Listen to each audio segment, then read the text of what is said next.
guys, bali po sila papa po ay nagbabaak po ng kawayan at gagawa po ng upuan. Yan. Katulong po si Mahal. Tapos po si Kuya Jeff. At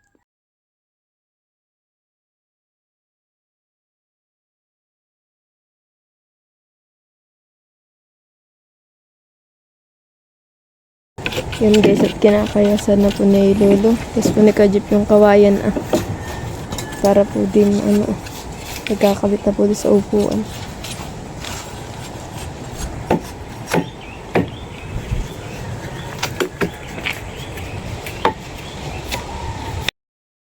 Yan guys, ipapako na po ni Papa itong mga kawayan para po may upuan pinakang side po na.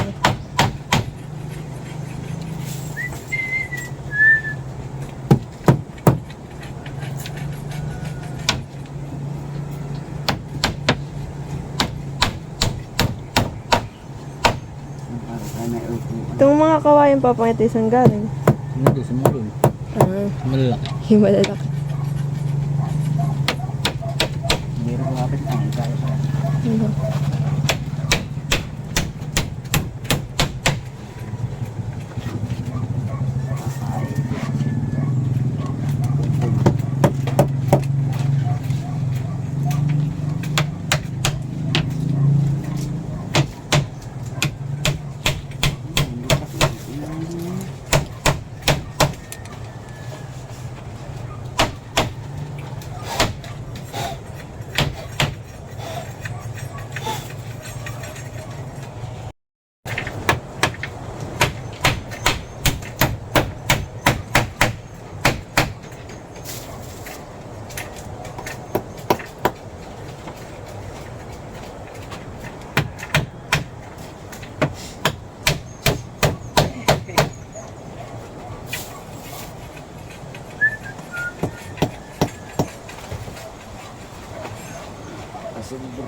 Yan guys, at tumulong na rin po si Mahal sa pagkakayas po ng kawayan para po mabilis paggagawa ng upuan.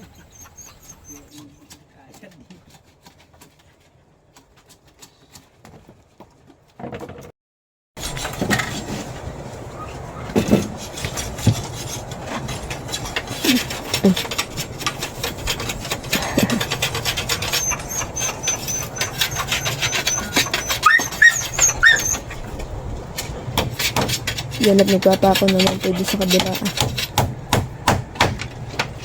Tapos na po dito bali po itong kawayan po itong upuan. Yan po ibabrushing ko na lang po pagkatapos nitong lahat.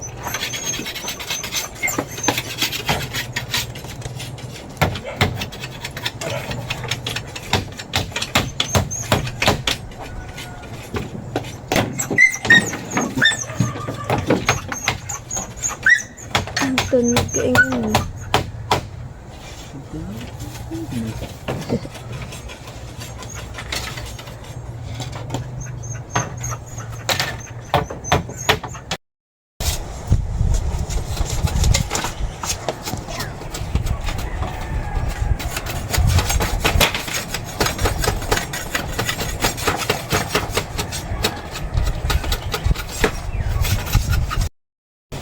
Guys, yan lang po muna ang nalagyan ng upuan ng kawayan.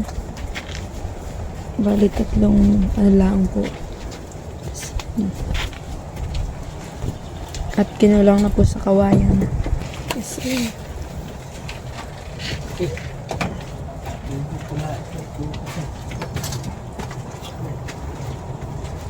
hindi diyan doon. Dito halika. Dito. malaki na po yung mustasa po dito sa may cottage awa. Yan guys. At kanila po palang sinakluban din itong isa awa. Nilagyan po nila ng tulda rin po. Kasi kulay puti. Tapos po mga upuan ay tinuloy na po pala nila Papa. Nung kami po ay naggawa po nito ay itong tatlo lang pong ito Kasi yung bubo sa kabila Pasimban po Yun lang po ang aming ginawa. Aba, ay ginawa na daw po pala nila Papa ito. Tinuloy na. Di na ako ni Papa isinama. At sila Lolo po pala ay nagagawa po ng ng pawid para po kami may pambubong dito. At sila Tito Miljon daw pang nanguha ng mga sasa. Yan po. Madami po ditong sasa. Yan po yung mga gagawing pawid. Para daw po mabubunga na ito.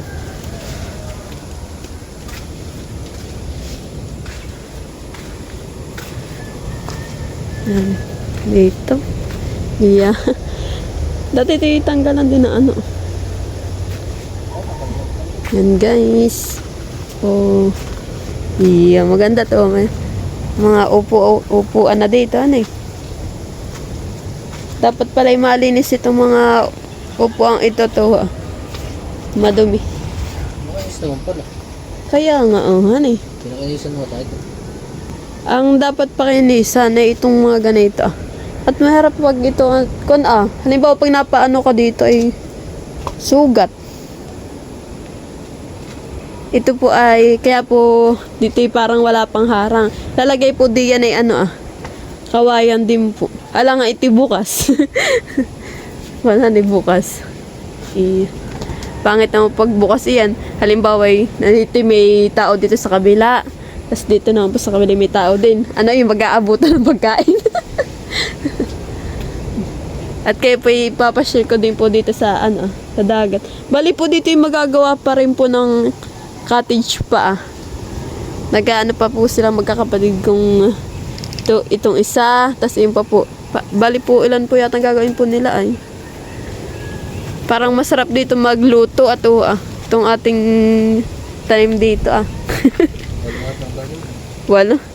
Walo daw pong cottage. Bali po dito yata ay hindi na Wala, bakante na yun.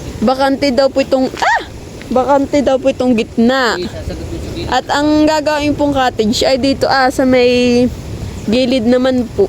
Para po may galaan dito sa gitna. Yeah. Ibig sabihin, matatanggal itong ibang tanim Tapos, awan ko po kung saan po magagawa ng ng CR. Ang kaya banda dito, magagawa ng CR sila Papa. Aray. Bali po dito ay may bubon. Ngayon ko lang papakita sa inyo itong bubon na. Ito daw pong bubon na ito ay si Lolo. Ay ito daw po kanilang nililimas. Ay nililimas po nila ito. Ay hindi daw maiga. Bali po bumaba daw po yung tubig. Tapos ay sabi nila maya-maya daw po nila uli limasin. Aba ay nakita daw po nila ito'y puno na naman. Ang inaw na iyan. Kaya hindi na po ni Lolo nilimas. Tinatakluban po nila ng yero. Ang tabo nga po ito galon.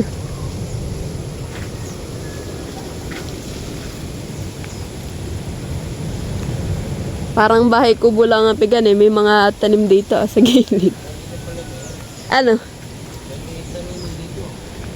Lalagyan talaga yun. Alam nga, pag hindi mo nilagyan ng salulo, di yan ay din mababasa.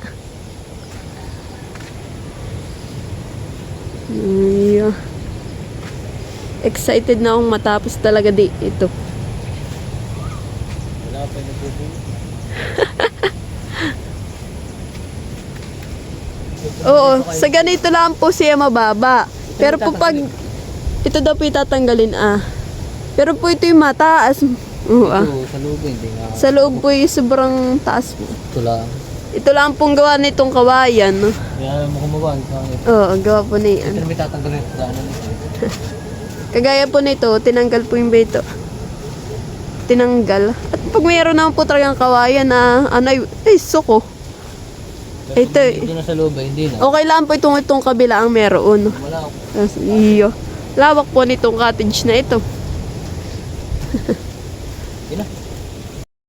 Po guys, tayo po pupunta sa dagat. Eh kaso naman po yata yung masama ang dagat ngayon. At dito po sa amin, ay! Bali po dito po sa amin ay maulan. Yan, papakita ko po sa inyo. Bali po dito ang daan. Yes, tigpuanin ang daan na to May mga puno ng niyog. Tayo po pupunta sa tabing dagat. Kaso po ay maalon ata. Papasyal ko po kayo sa tabing dagat. Medyo masama po ang panahon ngayon. Lakad-lakad lang po tayo. Hanggang sa tayo ay Ben po yung dagat nakikita ko po. Malabo yung pinakatabi po niya. Sobrang labo po ng ng dagat.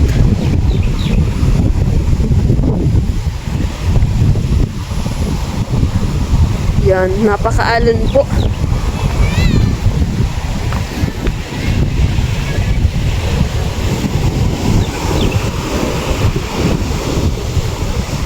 Aba, iigi ng mga bata ngayon May mga bata po dito.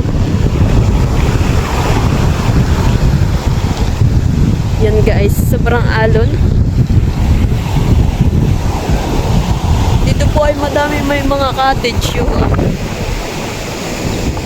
Bali po yung aming cottage po ay papasok pa diyan.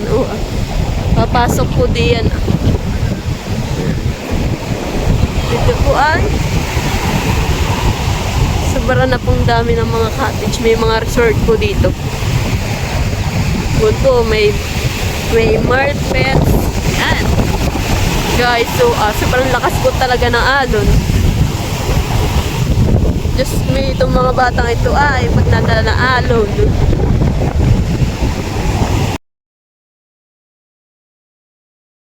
Thank you for watching.